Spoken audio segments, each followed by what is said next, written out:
El plomo es un elemento tóxico que generalmente evitamos. Para sobrevivir se espera que los componentes del plomo sepan amargos y feos, pero curiosamente saben dulce. El más conocido es probablemente el acetato, que tiene una historia interesante. Los antiguos romanos hacían un almíbar llamado sapa. Hervían jugo de uvas en ollas de plomo. Esto resultó en la formación de cristales de acetato que eran visibles en la sapa. Como se parecía y sabía al azúcar, se comenzó a conocer como azúcar de plomo. Sin embargo, aunque el acetato de plomo es dulce, probablemente no contribuya demasiado a la dulzura. Más adelante, siguieron reproduciendo la receta romana, pero obtuvieron solo 850 miligramos de plomo por litro. Teniendo en cuenta que hay 200 gramos de azúcar por litro, no es mucho. La razón principal por la que se utilizaban vasijas de plomo por sobre otros metales es porque evitaba la formación de acetatos de sabor feo, como el acetato de cobre. Hasta el siglo XIX, agregaban óxido de plomo o metal de plomo a las botellas de oporto o vino. Con el tiempo, si estaban expuestas al aire, el etanol se oxidaba y formaba ácido acético. El ácido acético luego reaccionaba con el plomo y formaba el acetato. Un mito común es que la gente hacía esto para endulzar el vino, pero no es el caso. Así como los romanos y la sapa, aunque el acetato de plomo es igual de dulce que el azúcar, no había lo suficiente como para endulzarlo.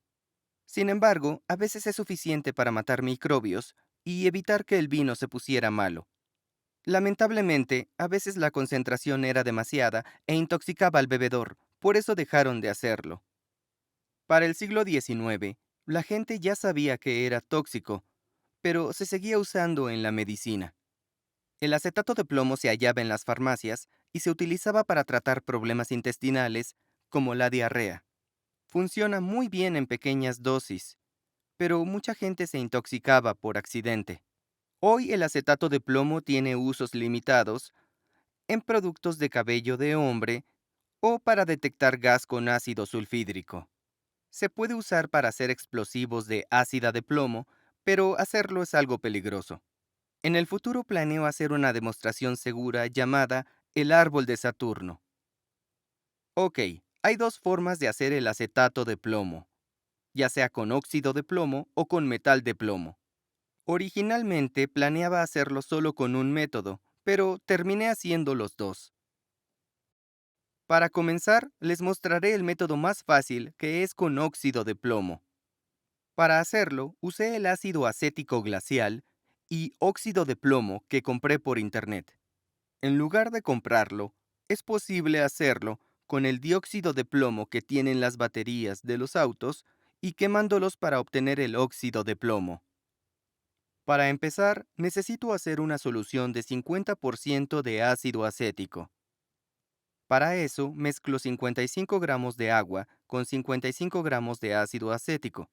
Continúo revolviendo por un rato hasta que agrego el óxido de plomo. Al principio solo hice un poco para que pudieran ver cómo es la reacción. La reacción entre el óxido de plomo y el ácido acético produce acetato y agua. Como hay exceso de agua, el acetato de plomo que se forma es la forma hidratada del acetato de plomo trihidratado. No se produce gas en esta reacción, así que esas burbujas que vemos es solo el aire que quedó atrapado en el óxido de plomo. Además, como no estoy revolviendo, todo el acetato que se forma se disuelve en la porción más baja. Esto incrementa la densidad y se formaron dos capas a causa de esto. Ok, en este punto creo que ya puedo dejar de jugar y volcaré el resto. Luego enciendo el agitado fuerte y espero que se disuelva. Esta reacción genera una cantidad decente de calor y ya podemos ver un poco de vapor saliendo. Se disolvió bastante rápido y solo tomó 3 minutos para desaparecer por completo. Sin embargo, si se fijan bien, verán que hay muchas impurezas flotando alrededor y necesito filtrarlas. Esto es muy fácil de hacer pasándolo por un filtro de café. Una vez que quedó todo filtrado, enjuago el vaso y el filtro de papel con un poco de agua destilada. Quito este embudo y espero que se cristalice. Lo dejé por un día, pero cuando regresé no había nada. Esto puede suceder a veces si no hay lugar para que se formen los cristales. Para comenzar, le pongo un poco de acetato de plomo que ya tengo. Podría haber usado un poco de arena o raspar el fondo con una varilla de vidrio. Una vez agregado, podemos ver cómo se forman los cristales y luego se despegan. La razón por la que sucede es porque la solución fue súper saturada con el acetato de plomo. Como la solución original se enfrió y se evaporó el agua, la solubilidad del acetato de plomo bajó bastante. Como no había lugar para la formación de cristales, se vio obligado a manchar la solución. Esto nos lleva a tener una concentración de acetato de plomo que es más alta que la solubilidad normal. Una vez que les doy algo a los cristales para que se formen, todo lo que está de más se sale de la solución. Lo dejé durante una hora y luego cuando regresé lo rompí con una varilla. Todos los cristales que tenemos son pequeños porque no tuvieron tiempo de crecer. Para que sean más grandes, la cristalización debe ser lenta y debe ocurrir en días o semanas, no en minutos. En este punto, si no te importa el tamaño de los cristales, debes continuar evaporando el líquido hasta que esté seco. La pureza en ambos casos es la misma, pero yo quería cristales lindos. Así que continué y filtré la porción de líquido por otro filtro de café. Al contrario que antes, esta solución no está caliente, por lo que no debemos enfriarla para que esté súper desaturada. La única cosa que baja la solubilidad es la evaporación del agua, y esto es algo que sucede lento. Para medirlo bien, le pongo un poco de acetato para asegurarme de que no se vuelva supersaturada de nuevo. Este filtro tiene mucho acetato de plomo, así que dejaré que se seque y lo combinaré con las otras cosas. Ahora solo queda esperar a que todo esto se seque y que los cristales de acetato se formen en el otro bowl. En el transcurso de una semana, vemos que hay formación de cristales. Luego lo dejo por otra semana hasta que el agua se vaya. Pasé unos minutos admirando los cristales, pero ya era momento de sacarlos. Con una espátula los raspé del fondo, pero intenté ser lo más suave posible. Es inevitable que se rompan algunos cristales. Quiero que sean los menos. Al final, pude sacar todos los cristales.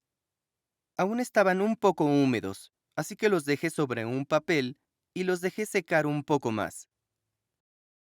En este punto, el acetato de plomo en el otro bowl se había secado del todo.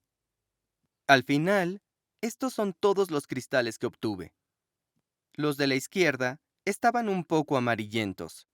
La masa total de todo supera lo teórico, porque aún están un poco mojados. De todas formas, voy a mirar los cristales y empezaré por los más grandes. Elegí algunos que creí que eran los más lindos y porque se formó como un grupo. Los cristales de acetato trihidrato tienen la misma forma. Son prismas rectangulares con un paralelogramo en la base. Es una pena no tener suficientes cristales para poder mostrar la estructura. A primera vista, los cristales pequeños parecían aburridos, pero cuando hace zoom son interesantes. Tal vez parezca que está acelerado o que estoy salteando cosas, pero así es como fue. Los cristales son tan pequeños y estáticos que los movimientos hacen grandes efectos. Si raspo el papel muy fuerte, la aguja salta y hace que los cristales salten. Me dio un poco de trabajo, pero logré separar uno. Los cristales no eran lo mejor. Sí pensé que podía hacer algo mejor. En lugar de intentar el proceso de nuevo, decidí que formara metal de plomo. Para esto necesitaré tres cosas: metal de plomo, ácido acético glacial y peróxido de hidrógeno.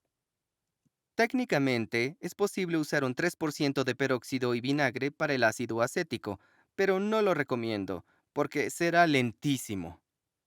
Además, la solución de acetato de plomo estará muy disuelta y le llevará mucho tiempo que se evapore el agua. Para comenzar, voy a agregar 15 mililitros de agua y 81 mililitros de ácido acético. Sobre esto agregué 75 gramos de pellets de plomo. Una vez todo integrado, preparo el condensador de agua fría. Sobre el condensador, inserto el embudo de adición cargado con 30% de peróxido de hidrógeno. Luego comienzo la agitación y a agregar despacio. El agregado de peróxido es exotérmico, por lo que la reacción de la mezcla se calentará. La idea es continuar agregando hasta que la solución llegue al punto de ebullición y ajustarlo para que siga hirviendo un poco. Ok, lo que sucede es que cuando agrego el peróxido de hidrógeno, reacciona con el metal de plomo para formar óxido de plomo. El óxido de plomo reacciona rápidamente con el ácido acético de la misma manera que vimos antes. Necesitamos peróxido porque el ácido acético no es lo suficientemente fuerte para oxidar el metal. Históricamente, cuando se agregaba plomo al vino, el agente oxidante era oxígeno del aire. En teoría, si no tuviera peróxido, podría haber agregado aire a través del ácido acético, pero a la reacción le tomaría mucho tiempo. Después de un rato, el peróxido no es suficiente para mantener el hervor, así que debo encender la plancha.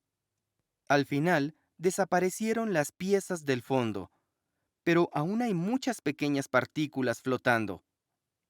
Intenté quitarlas agregando más peróxido, pero creo que me excedí. Seguí agregando más esperando que desaparezcan, pero no fue de mucha ayuda. Apago el agitador y el calor, y las partículas se hunden hasta el fondo. Esto es el metal de plomo dividido, pero no estoy seguro de por qué no reacciona. De todas formas, sea lo que sea, debemos filtrarlo, pero eso puede ser un poco tedioso. Muchas de las partículas son pequeñas, así que pasan fácil por el filtro de papel. Lo que terminé haciendo fue un filtrado inicial con el filtro de café para quitar las partículas grandes y en el segundo filtrado para quitar las pequeñas. Para el segundo filtrado utilicé un poco de celita y la solución que pasa es clara. Fue algo muy lento. Creo que me llevó 2 o 3 horas filtrar todo. Una vez que todo pasó, lavo el matraz y el embudo con un poco de agua. Hecho eso, llega la parte divertida, en la que debo evaporar toda esta agua. Lo volqué en un plato y ahora solo queda esperar. En el transcurso de una semana obtuve formaciones de cristales buenas, pero me pareció que se juntaban mucho. Así que con mucho cuidado intenté separarlas. El problema con esto es que es inevitable romper las piezas pequeñas. Estas piezas pueden ser tan pequeñas que no las ves, pero sirven para formar cristales nuevos. Es un problema porque el acetato de plomo se cae de la solución y comenzará a crecer en estas partículas en lugar de formar cristales grandes. Lo dejé por un día y pueden ver que una ligera capa de polvo se forma en el fondo. Para solucionar este problema, filtré todo por el filtro de café y luego transferí mis otros cristales más grandes. En el plato dejé este desastre. Lo dejé secar en el transcurso de unos días y luego los raspé todos y los traspasé a una bolsa de plástico. Volviendo a mi lote de cristales, han crecido en tamaño, pero en cuanto los moví, tuve el mismo problema. Repetí el proceso una vez más en el que filtré todo y transferí los cristales grandes. Tuve que repetirlo unas veces más hasta llegar al punto en que estaba casi listo. Solo quedaba un poco de líquido, así que tomé los cristales y dejé que el resto se evaporara. Luego de dejarlo secar un poco más, esto es lo que obtuve. Con el otro método obtuve un 100% y con este solo obtuve 89%. Creo que el rendimiento es menor porque no reaccionó todo el plomo, pero no sé por qué. Como los cristales eran muy grandes aquí, la estructura del paralelogramo es más fácil de ver. Esta vez formé un grupo más grande, y en mi opinión es mucho más lindo. De todos, creo que este fue mi favorito, porque tenía 2 cristales creciendo uno arriba del otro. La demostración final es para mostrarles que se puede usar para detectar ácido sulfídrico. El ácido sulfídrico es un gas muy tóxico y bastante oloroso. De todas formas, desensibiliza tu sentido del olfato y dejas de detectarlo, por lo que se vuelve muy peligroso. Si vas a trabajar con ácido sulfídrico, es obligatorio que uses otro sistema de detección. Es muy fácil de hacer. Hago una solución de acetato de plomo, lo pongo en un papel y lo dejo secar. Si el papel está expuesto al ácido sulfídrico, el acetato reaccionará y formará un sulfato de plomo visible. Eso es todo. Espero que hayan disfrutado del video. Los veo en el próximo. Muchas gracias a quienes me apoyan en Patreon. Todos los que me apoyen verán mis videos 24 horas antes de ponerlo en YouTube y también pueden contactarse conmigo. Quienes colaboren con $5 o más, aparecerán sus nombres al final del video como ven aquí.